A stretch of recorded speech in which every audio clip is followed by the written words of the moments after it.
నా ప్రియమైన బిడ్డా, నా మాటలు జాగ్రత్తగా ఆలకించుము. నేను ఎన్నిసార్లు చెప్పినా నీవు నా మాటలు లెక్క చేయడము లేదు, అర్థము చేసుకోవడం లేదు. ఎందుకని? నీవు నీ పిల్లలను పెంచడములో తల్లిదండ్రులుగా మీరు చాలా పెద్ద తప్పు చేస్తున్నారు. ఏమి తప్పు చేస్తున్నారో నేను చెబుతాను, జాగ్రత్తగా వినుము. నీవు మందిరమునకు వచ్చినప్పుడు, ఉపవాస ప్రార్థనలకు వచ్చినప్పుడు, కూటములకు వచ్చినప్పుడు నీవు నీ బిడ్డలను తీసుకుని రాకుండా ఇంటిలో వదిలిపెట్టి రావద్దని చెప్పి సెల్ ఫోన్ ఇచ్చి నీవు మందిరమునకు వస్తున్నావు.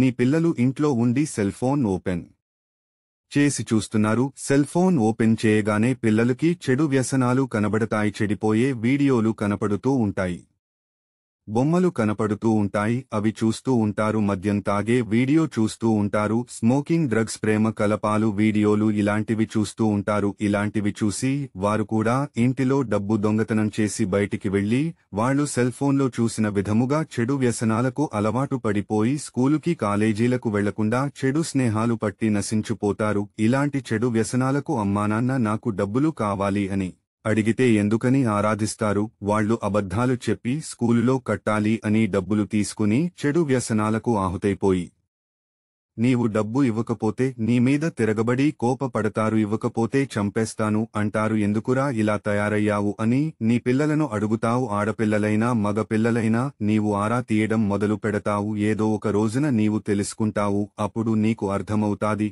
నేను నా పిల్లలను క్రమశిక్షణలో పెంచలేదని, దేవుని బోధలో పెంచలేదని, మందిరమునకు తీసుకుని రావడం లేదని. అప్పుడు నీవు అంటావు, మందిరానికి రమ్మని, ప్రార్థనకు రమ్మని అంటావు. వాళ్లు రారు, నీ మాట వినరు. ఎందుకంటే మొక్కే వంగలేనిది మానే వంగునా అని సామెత చెప్పినట్లు నీవు బాధపడతావు.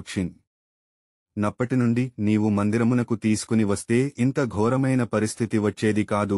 బైబిల్ వాక్యమును చదువు. మార్కు సువార్త 10వ అధ్యాయము 14వ వచనము. చిన్న బిడ్డలను నా యొద్దకు రానియుడి, వారిని నాటంకపరచవద్దు, దేవుని రాజ్యము ఇలాంటి వారిదే అని నేను చెప్పాను కదా. నీ బిడ్డలను నా యొద్దకు రానివ్వకుండా ఆటంకపరచినది మీ తల్లిదండ్రులే. నేను చెప్పేది ఏమిటంటే, ఇప్పటికైనా పర్వాలేదు, నీ బిడ్డలు చెడిపోకుండాగా ఉండాలంటే ఈ రోజు నుండి ఆదివారము ఆరాధనకు, కూటములకు, ఉపవాస ప్రార్థనలకు నీ బిడ్డలను ఇంటిలో వదిలిపెట్టి రావద్దు. నేను చెప్పినవన్నీ నీ బిడ్డలు చేస్తున్నారు కాబట్టి నాకు తెలుసు, వారు నరకానికి వెళ్లకూడదు, పరలోక రాజ్యానికి రావాలని నా ఆశ, నా కోరిక. కాబట్టి నీ పిల్లలకు మంచి మాటలు చెప్పి కోపం పడకుండా బ్రతిమలాడి వారిని నా యొద్దకు తీసుకుని రండి. నీ పిల్లలకు మంచి భవిష్యత్తును ఇస్తాను. నీ ప్రభువుడను నీ దేవుడనైనా యేసయ్యను మాట ఇస్తున్నాను. ఆమెన్.